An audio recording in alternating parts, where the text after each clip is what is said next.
ہمارے گھر والوں کے کہیں دوستی تھی، کوئی کلاس فیلو ہوتے ہیں نا، جیسے بچپن کی کوئی دوست ہوتی ہیں، تو ہمارے جب میری شادی ہوئی تو میرے گھر والوں نے مجھے کہا، تقریباً 14-15 سال پرانا ہے، کہ انہوں نے اپنی کسی سہیلی سے ملنے کے لیے جانا ہے، وہ بڑے غریب لوگ ہیں، تو مجھے کہا آپ بھی چلیں، تو میں چلا گیا گھر والوں کو لے کے۔ اچھا، میں جب ان کے گھر گیا تو میرے گھر والوں نے بتایا تھا بہت غریب لوگ ہیں، وہ کھانے کو روٹی نہیں ہے، بہت غریب ہیں، بہت بہت غربت کا نقشہ کھینچا نا۔ میں نے کہا یار بہت ہی غریب ہوں گے جب اتنا زیادہ بتایا جا رہا ہے۔ تو واقعی کسی کچی آبادی میں گیا تو ٹوٹا پھوٹا گھر، بہت ہی غریب لوگ، کھانے کے لیے برتن نہیں ان کے گھر میں، فرش ٹوٹے ہوئے، ایسا ہوتا ہے نا کوئی چارپائی کہیں سے کوئی لکڑیاں ملی تو لا کے ٹھوک کے لگا دی، واقعی غریب۔ تو میں نے کہا یار یہ تو بیچاروں کے پاس روٹی نہیں ہے، ٹکڑے مکڑے اس طرح کی چیزیں بیچاروں کے پاس۔ تو میں نے کہا جب بھی میں ان کے بچوں سے ملوں گا تو وہ بھی بیچارے غربت سے ٹھٹرے ہوئے، اور چہرے بیچاروں کے، جب ظاہر ہے کچھ ہے ہی نہیں تو یہی ہوتا ہے۔ میں جب آیا ان کے بیٹوں سے ملا تو وہ لمبے تڑنگے، اور ایسی ان کی اسکن چمک رہی ہے جیسے یہ گلاب نہیں ہوتے۔ میں نے کہا ان کو تو ہم سے زیادہ کھانے کو مل رہا ہے، اتنے تو ہم نہیں ہیں۔ یعنی ان کے چہروں پہ ایک الگ ہی چمک تھی۔ تو میں نے کہا بھائی یہ کیسے غریب ہیں، کھانے کو ہے نہیں، اور ان کی صحتیں دیکھو، اور ایسے چمک دیکھو ان کی آنکھوں میں، لال سرخ ڈورے نہیں ہوتے جیسے، ایسے لش پش ہٹو بچوں قسم کے غریب۔ اچھا، ان کی والدہ بھی آئیں ملنے کے لیے، ان بچوں کی والدہ۔ میں نے تھوڑی گپ شپ لگائی، کیسے حالات ہیں بیٹا، بہت برے حالات ہیں، یہ ہے وہ، میں جو تعاون کر سکتا تھا وہ بھی میں نے کیا۔ لیکن میں یہی سوچتا رہا کہ یار ان کا کچن جا کے دیکھو، اس میں کیا کھا رہے ہیں یہ لوگ، کہ صحتیں ان کی ہم سے زیادہ اچھی ہیں، لال سرخ ٹماٹر۔ اور ایک اٹریکشن ہوتی ہے نا اسکن میں، کہ لگتا ہے کہ یار یہ کوئی صحت مند ہے، کوئی کسی قسم کی کمی نہیں ہے اس میں۔ ہم آ گئے، یہ کنفیوژن میری ختم نہیں ہوئی۔ میں نے اپنے گھر والوں سے بات کی، یہ کیوں بیچارے اتنے غریب ہیں، اور پھر صحتیں ان کی اچھی، گھر والوں نے بھی کوئی تبصرہ نہیں کیا۔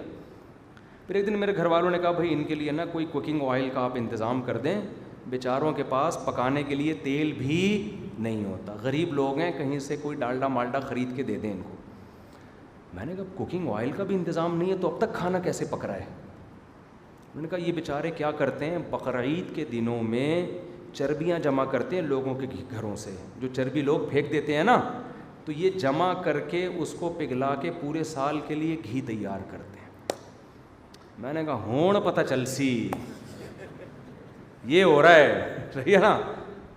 گھر والوں نے بتایا یہ پورے سال اسی چربی کے پراٹھے کھاتے ہیں، اسی چربی میں کبھی گوشت آ جائے تو وہ پکتا ہے، اس چربی کے علاوہ ان بیچاروں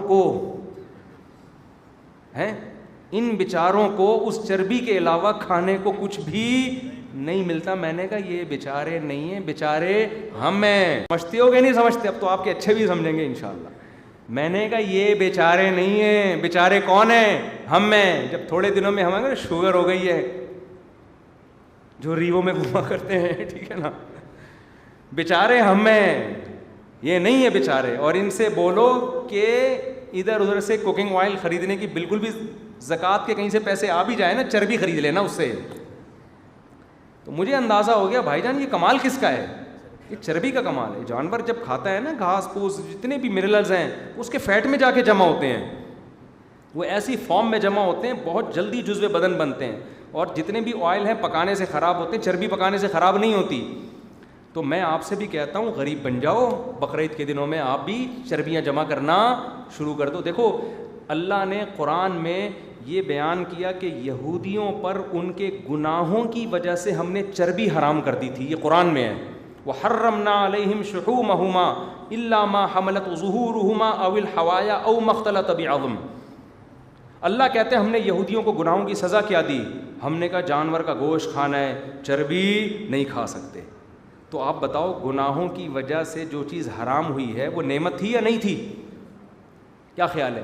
کبھی کسی کو گناہ کی سزا یہ ملتی ہے کہ تمہیں گناہ کی سزا میں ہم چرس پہ پابندی لگا رہے ہیں؟ صحیح ہے نا۔ گناہ کی سزا میں جو گوشت کھانے کی اجازت دے دی، چربی پہ کیا کر دیا؟ پابندی۔ گوشت بھی بڑی نعمت ہے اللہ کی، لیکن نہیں، کیونکہ چربی پہ، اس کا مطلب چربی میں کچھ تھا نا جو اللہ چاہتے تھے یہ نہ کھائیں۔ تو ہم پہ تو اللہ نے چربی پہ پابندی نہیں لگائی، لیکن ہم سے کچھ گناہ میرا خیال ہے ایسے ہوئے ہیں کہ اللہ کی پابندی کے باوجود عملاً ہم اس کو حرام سمجھنا، اللہ نے پابندی نہیں لگائی پھر بھی ہم عملاً حرام سمجھنا چاہتے ہیں۔ میں تو جب گھر میں گوشت لاتا ہوں نا، اس کو بولتا ہوں تھوڑا چربی ڈال، رواج ڈال اس میں۔ بریانی جب ہمارے گھر میں پکتی ہے، میں گھر والوں سے بولتا ہوں آئل نہ ڈالنا، اسی کی چربی میں بریانی بناؤ، مزہ نہ آئے خدا کی قسم پیسے واپس۔ میں چکی والے دمبے ذبح کرے گا، ان کو پکا پکا کے کھائے، آئل بالکل نہ ڈالو اس میں، پیٹ بھی صحیح ہوگا تو انشاءاللہ مزہ آئے گا۔ اگر کوئی ڈاکٹر کہتا ہے مفتی صاحب غلط باتیں کر رہے ہیں، تو میں آپ کو ایسے ڈاکٹروں کے حوالے دے دوں گا تلاش کر کے، جو کہیں گے مفتی صاحب بالکل صحیح باتیں کر رہے ہیں۔ ڈاکٹروں میں بھی اختلاف ہے، جو زیادہ محقق ہیں وہ یہی کہیں گے جو میں کہہ رہا ہوں آپ، لیکن چلو پھر بھی ایسا نہ ہو چربی ہی پھوڑتے رہو بیٹھ کے، اور اتنا سے شروع کرو جتنا ہضم کر سکو۔ چربی میں گوشت پکانا ہے، گوشت میں چربی پکا کے نہ کھانا شروع کر دو کہیں، وہ زیادہ ہو جائے گا، سمجھ رہے ہو؟ پراٹھے بناؤ اسی چربی میں، نہیں آتا تو دیسی گھی کر لو۔ اب غریب آدمی کیا کرے؟ تو غریب آدمی پھر وہ تو غریب لوگ ہی کر رہے تھے نا، یہ غریب لوگ کر رہے تھے، مسئلے تو مالداروں کے ساتھ ہیں۔ تو آرگینک چیزیں، دیسی چیزوں پہ آؤ، انشاءاللہ صحتیں اچھی ہوں گی۔